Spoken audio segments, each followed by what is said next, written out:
to another motorcycling video.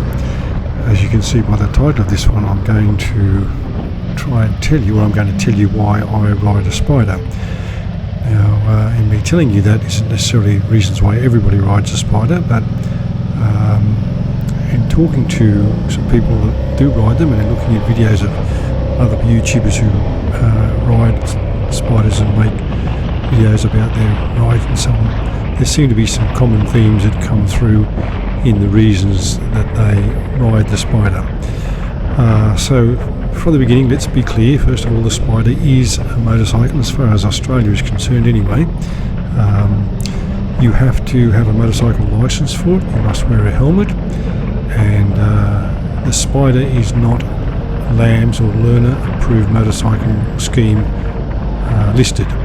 If you want a bike like the Spyder that is LAMS, then you need to get a Riker 600. The Riker is a similar design made by the same company with the two wheels at the front. It is belt driven and has a constantly variable transmission as opposed to the semi-automatic of the Spyder, but because it's a 600 it is learner approved, and so some of the features in terms of riding experience and so on would be very similar, but it doesn't have quite the presence on the road in terms of its size as the Spyder does. Now, my Spyder is a 2012 Spyder RT Limited. The RT stands for Road Tourer, I think, and Limited means just that. It was a limited edition produced that year. I'm not sure how many were produced, but a limited number. The model that I have is the 1000cc belt-driven 5-speed semi-automatic transmission, which I think was upgraded in either 2013 or 2014 to the 1330 triple cylinder engine and the 6-speed semi-automatic, both of which I think would have done wonders for power and fuel efficiency. As far as power goes, the 1000cc engine doesn't lack in power or acceleration, but I feel that a bigger engine and the 6-speed transmission, which with what I assume is a 6 gears overdrive for the highway, would have led to improved fuel economy. Speaking of fuel economy, that is one of the things that I least like about the Spyder. It has a 25 litre tank. You must put at least 95 octane in it or 98 octane. It's just no good putting the E10 in it because it'll perform, but you won't get good fuel consumption out of it. By my reckoning, it does about 8 litres, 7.5 to 8 litres per 100 kilometres, which is pretty thirsty. Bear in mind that the bike itself is 450 kilos dry, add 25 kilos for fuel, and a few more kilos for coolant and brake fluid and so forth, then add your own personal weight, in my case about 80 kilos, and you're looking at 530 odd kilos of weight to pull around, so it's a fairly heavy bike. So you're going to expect pulling weight like that it's going to be thirsty in the first place, but for comparison purposes, the previous bike I owned was a Kawasaki Vulcan Voyager 1700 V-twin, and riding it on the highway with the cruise control on and mostly the speedo saying 100 kilometers per hour, I could get something like 25 or more kilometers per litre, which would lead to about 4.5 to 5 litres per 100 kilometres. So a much bigger engine, not as heavy a bike, about 400 kilos fully laden, plus the 80 kilos that I had on my own weight, but nevertheless a much more fuel efficient bike. Alright, as to reasons why I ride the Spyder, which is what this video is to be about.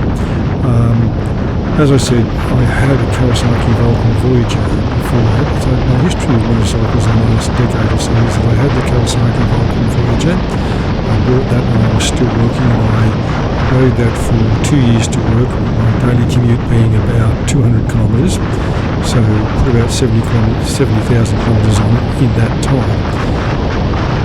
Then in the period after I retired, I put about another 30,000 kilometres on it in weekend trips, things like that with my son, and just general riding around.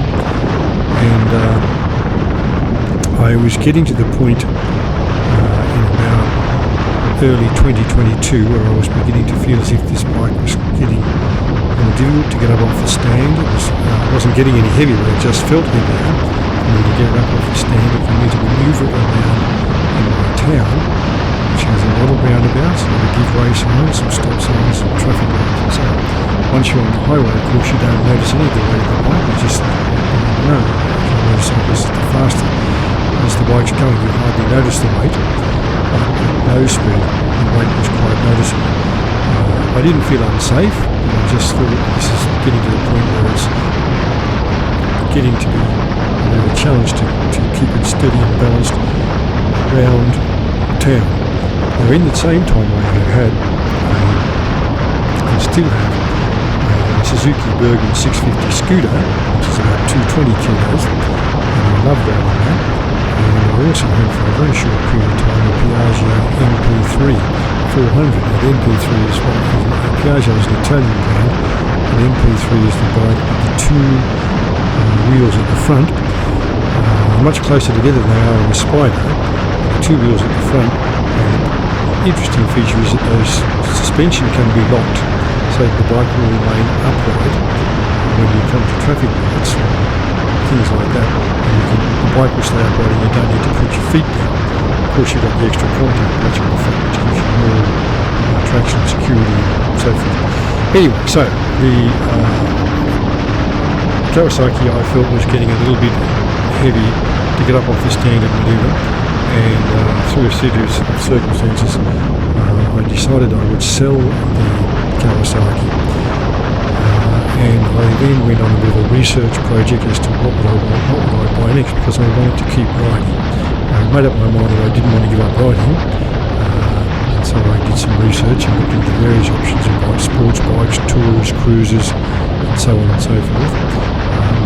I really like cruisers and I was drawn to one, but I thought if I get a smaller cruiser, so 1200, 650, something like that, I'm going to notice straight away that it's not the 1700 and it doesn't have all the bells and whistles that they have, like the cruise control and ABS, and it doesn't have a radio, and there's no room for the passenger and so on. And if I get one that does have all those features, I'm going to have the same issue, having a big heavy bike.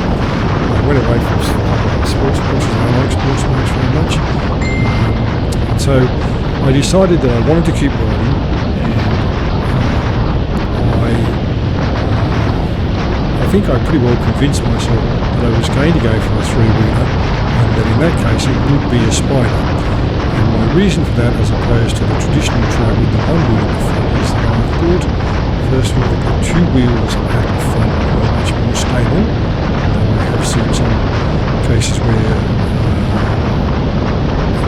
really bad driving circumstances, people driving them badly, you can lift the wheel, but generally I thought they were more stable and more comfortable.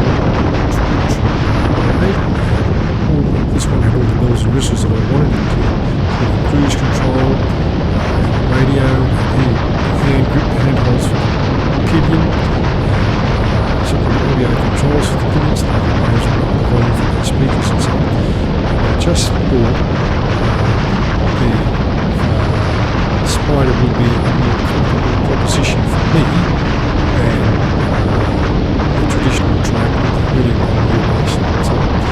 So my main reason was safety and stability. The Spyder has a dictionary full of acronyms about safety features, including ABS and EFT and dynamic power steering and a whole bunch of other stuff to do with stability control that I'm not sure what it is and what it does, but I just know that it's all there. I also don't rely on it to manage the bike. I'm responsible for managing it. I know that it will at various times kick in and prevent me from doing something stupid, or if I am approaching a corner too tightly, it'll sense that and reduce speed to a wheel and things like that. And my main reasons were I wanted stability, I wanted the safety that came with the extra wheel, and I didn't want that issue of having to pull up off the stand and manoeuvre it at low speed in my town with roundabouts and giveaway signs and traffic lights and all that sort of stuff.